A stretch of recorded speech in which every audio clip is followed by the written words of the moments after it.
It's a great scene in Tom Jones, and probably really struck me when I saw it.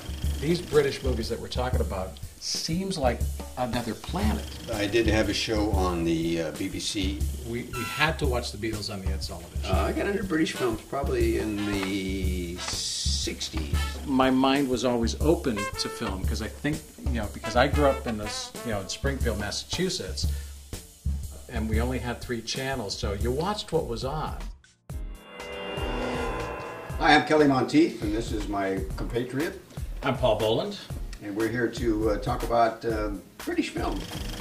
Kelly and I both have worked together over the years on the road. Kelly's world famous comedian, television star, and me not so much. We've had great chances to work together and great conversations that usually start by uncorking a little bottle of Charles Shaw wine. Yes, right. $2 Chuck, as we're called in America, or two quid Charles. The first one is this, which I had saw recently. I wanted to watch it again. It was A Hard Day's Night, and these guys, the exuberance they had, I'm sure it drove them crazy after a while, being chased down the street constantly. Right. Yeah. But at that time, it didn't. If you're the one person that hasn't seen A Hard Day's Night, the premise is that this is supposedly a day in the life of the Beatles, an average day of their crazed, fan-filled world, right?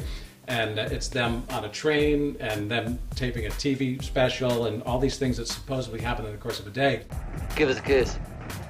It did seem like a documentary. It does totally. Totally feels like a documentary. Yeah, right. You buy into it. Yeah. And I had heard Alan Owen, who wrote the screenplay, I've heard from interviews that he just followed them around for probably a couple of weeks prior to doing the movie, just to get their speak down. Oh my God, yeah. And so, as George had said, a lot of that stuff of where he'd go, what do you call that hairstyle? And George said, oh. It must have been just an incredible life. I can't imagine coming from the background they had, and working those little clubs, and all of a sudden becoming this. When I first did my show, the woman that played my wife, Gabrielle Drake, said that she remembered those days and going into Liverpool, and you could feel the excitement in the air when you got off the plane. When they first came out, they were like a bubblegum band, right? And they it was Twist and Shout. They were covering a lot of stuff. It wasn't like the Sgt. Pepper, the one album that changed. It flipped everything to the side and become. It literally went from everyone was dancing to their music to everyone was listening to the music. Right. And that's what Sgt. Pepper. Good way to put it. Every time I watch A Hard Day's Night, I want to be on the train. You feel like you're on it. Right. You feel like you're, and when it actually gets to the train station, and they go to the TV studio, I'm a little disappointed because I really like the train ride. Yeah, right. They integrated the music in a generic way.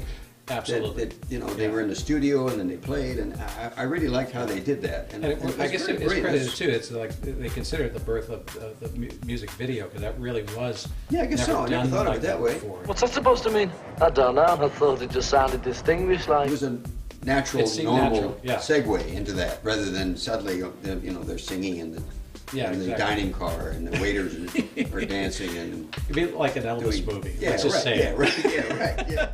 I could listen to him for hours. But there's 2 guys that I have a connection with in the film. Wilford Bramall, right? Yeah. Who played the old man in the train. Paul's grandfather. Yes. Pardon me for asking, but who's that little old man? What little old man? That little old man. He did my show. I had a show in Britain, and he did. You did? Yes. What was that show? Kelly Monteith. It was a BBC series. And it ran on the BBC from 6 years, 1979 to 84.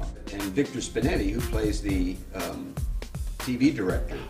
And he's great. Yeah, but he was so subdued in that, because in the shows he did about 3 or 4 spots on my shows over the years, and he was always way over the top. If you think I'm unsuitable, let's have it out in the open. I can't stand these backstage politics. He said when he did the film, he couldn't walk. He was like them. He would walk out of a store, and these girls would see him, and they'd chase him down the street. The thing that really popped out of the movie, I think at the time, was that how impressed people were with Ringo. And I love his story of that. His big scene of where he gets mad at the boys and runs off. Right. He's walking the canal, and the reviews were the attitude and the emotion that Ringo had during that scene. And then he said in the Beatles anthology, he said he drank all night long and had the worst hangover of his life.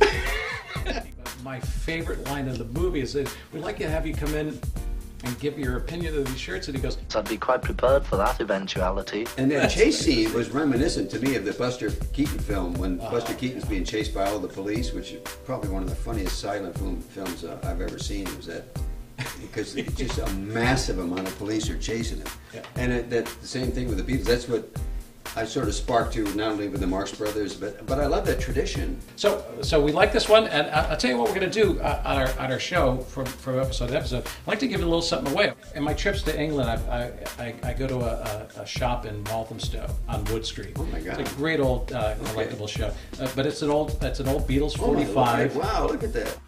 Twist and Shout. Mono. It's mono. Sorry, it's mono. Mono. That's the last time you saw that. It's on the Parlophone label. How cool.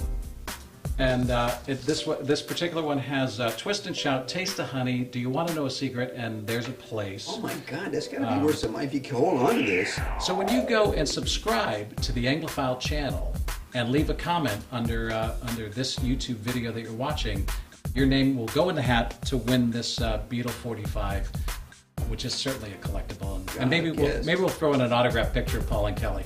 And Chuck. Our chats are exactly what I thought they would be. Yes. As always, all right. A pleasure. Okay.